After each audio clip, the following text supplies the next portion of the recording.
Hey, whatever you want to start, we'll start. We rolling? Yeah. Oh, you been rolling? Well, no, I just hi. Hello.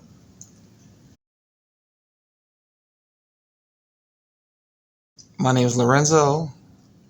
I'm a student of yours in Film 85C, and I would like to interview you. Is that all right? I'm honored. I'm honored to be interviewed. You have my consent.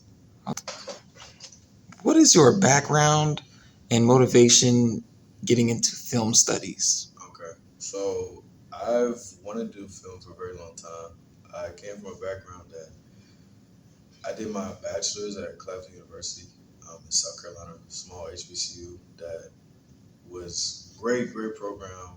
Um, a lot of great community there, but we didn't have a film program. We had a mass communications program, and so that entailed a lot of journalism, social media, news reporting. Like the go-to career for people that came out of my program at my undergrad was the news. It was PR. It was things like that, and I was like, I don't want to do that. And I knew from a very young point that I wanted to do. I wanted to make movies. I wanted to do. So my freshman year at Claflin, I took a class that it was an intro to. It was like an intro to. I don't want to say storytelling. I feel like that's what it was. It was TV production. In TV production, we learned to make treatments. We learned to pitch. We learned how to create a team and really make something. So we made like narrative, like very short narrative films. We made like a commercial. We made like a sketch. We did some very creative things. Like that was our projects. That was what we got credit for. Um, and that year, I learned how to edit, and I started editing on Adobe Premiere. Um, but prior to that, I realized I had been editing little things on like iMovie, like if you gave me an editing like software, I probably could do it. Like it was just kind of a natural thing that I could do. It was just simple. Like it was just I was able to put pieces together in my head like before I even got to the editing table. So and since like my career aspiration is to well not aspiration, I direct. So let me manifest. I am a director. So I as I was behind the camera and recording things, I would automatically think in my head how I want to edit it. Like that's just the way my brain was working. So as I was making these things for my class, and when I officially learned how to edit, I was just able to like really piece it together. Like I edit things quickly, but I was also very like a bunch of a perfectionist. So I would put things together and be like, I don't know if I like this, and I would tweak little things. It would be like the little like scrubbing of a video, or like I knew I wanted at this point for it to cut, like, and I would take 2 hours if I needed to make sure it would cut there. So I just spent a lot of time really learning that craft of editing. And after that, I was able to work on other things like Final Cut. And I just started, I bought my own camera. I just started to do some very different things in terms of learning this craft that I've enjoyed for a very long time.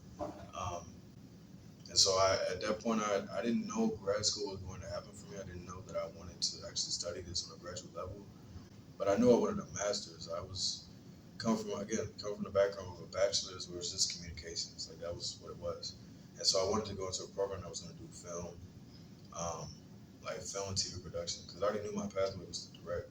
So I was looking at like MFAs. Like I was not looking towards like a doctorate route, but I kind of fell into this idea of thinking of films as like a text. As thinking of films as like not just I enjoyed this, but like let's dive a little deeper. Let's tie this to something that's going on in our society. Let's tie this to something that's happening politically. Let's tie this to something deeper than just I like the movie.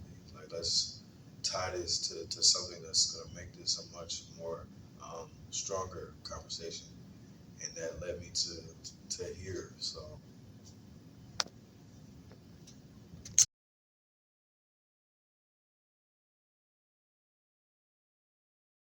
so my experience as an undergrad, like specifically in film, or Yes. okay, so yeah, just to further my different experiences at Claflin, um, I was a part of just different groups that were allowing me to just take my camera somewhere, just to record something, take pictures at an event, take pictures of somebody, one of my friends. Like that's what I really started doing. I just started picking up my camera.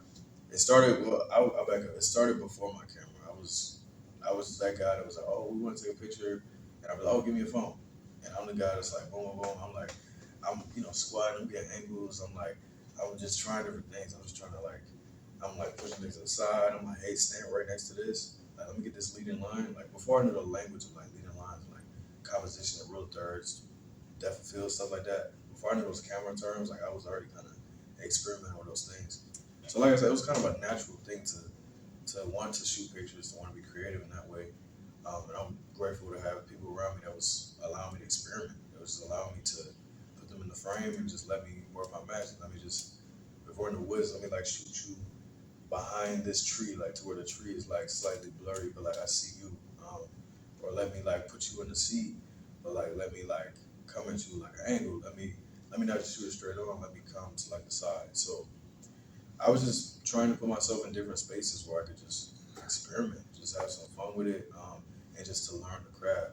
Um, the only drawback that I wish happened more was that I was more active. I felt like I would be active, and then of course I would handle my schoolwork, and I was a part of other organizations and things like that. But I didn't really like.